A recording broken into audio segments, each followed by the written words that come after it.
ರಾಜ್ಯದ ಎಲ್ಲಾ ಜಿಲ್ಲಾಧಿಕಾರಿಗಳು ಹಾಗೂ ಪೊಲೀಸ್ ಅಧಿಕಾರಿಗಳು ಅಕ್ರಮ ವಲಸಿಗರಿಗೆ ಆಶ್ರಯ ನೀಡುತ್ತಿದ್ದಾರೆ ಅಂತ ಶ್ರೀರಾಮ್ ಸೇನೆಯ ರಾಷ್ಟ್ರೀಯ ಅಧ್ಯಕ್ಷ ಪ್ರಮೋದ್ ಮುತಾಲಿಕ್ ಆರೋಪಿಸಿದ್ದಾರೆ. ಹುಬ್ಬಳ್ಳಿಯಲ್ಲಿ ಸುದ್ದಿಗಾರರೊಂದಿಗೆ ಮಾತನಾಡಿದ ಅವರು, ಕೆಲ ಬಾಂಗ್ಲಾದೇಶಿ ವಲಸಿಗರು ಚುನಾವಣೆಗೆ ಅರ್ಜಿ ಸಲ್ಲಿಸುವುದರ ಜೊತೆಗೆ ಸರ್ಕಾರಿ ಗುತ್ತಿಗೆ ಟೆಂಡರ್ಗಳಿಗೂ ಅರ್ಜಿ ಸಲ್ಲಿಸುತ್ತಿದ್ದಾರೆ ಅಂತ ಗಂಭೀರವಾದ ಆರೋಪವನ್ನ ಮಾಡಿದ್ದಾರೆ. ಓರ್ವ ಬಾಂಗ್ಲಾದೇಶಿ ಹಾಗೂ ರೋಹಿಂಗ್ಯಾ ಅಕ್ರಮ ವಲಸಿಗರು ಒಬ್ಬರು ದೇಶದಲ್ಲಿ ಇರಬಾರದು. ಈ ವಿಚಾರವನ್ನ ಕೇಂದ್ರ ಸರ್ಕಾರ ಗಂಭೀರವಾಗಿ ಪರಿಗಣಿಸಬೇಕು. ರಾಜ್ಯ ಸರ್ಕಾರಗಳ ಸಹಕಾರದೊಂದಿಗೆ ಅವರನ್ನ ದೇಶದಿಂದ ಹೊರಹಾಕಲು ಕ್ರಮವನ್ನ ತೆಗೆದುಕೊಳ್ಳಬೇಕು ಅಂತ ಆಗ್ರಹಿಸಿದ್ದಾರೆ. ಇದೇ ವೇಳೆ ಬಾಂಗ್ಲಾದೇಶಿ ಅಕ್ರಮ ವಲಸಿಗರನ್ನ ರಾಜ್ಯದಿಂದ ಹೊರಹಾಕುವ ಕ್ರಮ ಕೈಗೊಳ್ಳುತ್ತಿರುವ ರಾಜ್ಯ ಸರ್ಕಾರ ಕ್ರಮವನ್ನ ಶ್ರೀರಾಮ್ ಸೇನೆಯ ರಾಷ್ಟ್ರೀಯ ಅಧ್ಯಕ್ಷ ಪ್ರಮೋದ್ ಮುತಾಲಿಕ್ ಸ್ವಾಗತಿಸಿದ್ದಾರೆ.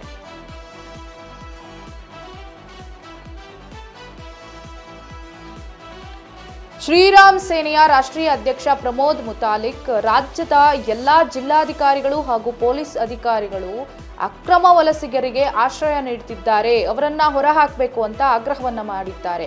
ಹುಬ್ಬಳ್ಳಿಯಲ್ಲಿ ಸುದ್ದಿಗಾರರೊಂದಿಗೆ ಮಾತನಾಡಿದ ಅವರು, ಕೆಲ ಬಾಂಗ್ಲಾದೇಶಿ ವಲಸಿಗರು ಚುನಾವಣೆಗೆ ಅರ್ಜಿ ಸಲ್ಲಿಸುವುದರ ಜೊತೆಗೆ ಸರ್ಕಾರಿ ಗುತ್ತಿಗೆ ಟೆಂಡರ್ಗಳಿಗೂ ಅರ್ಜಿಯನ್ನ ಸಲ್ಲಿಸುತ್ತಿದ್ದಾರೆ.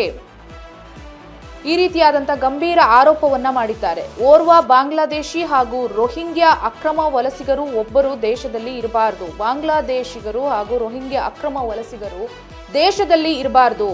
ಕರ್ನಾಟಕ ಸರ್ಕಾರ ಬಾಂಗ್ಲಾದೇಶಿಗರನ್ನ ಹೊರಹಾಕುವುದರಲ್ಲಿ, ಪತ್ತೆ ಹಚ್ಚುವುದರಲ್ಲಿ ತುಂಬಾ ಒಳ್ಳೆಯ ಕೆಲಸವನ್ನ ಮಾಡ್ತಾ ಇದೆ ಅಂತ ಹೇಳಿ ಮೆಚ್ಚುಗೆಯನ್ನ ವ್ಯಕ್ತಪಡಿಸಿದ್ದಾರೆ.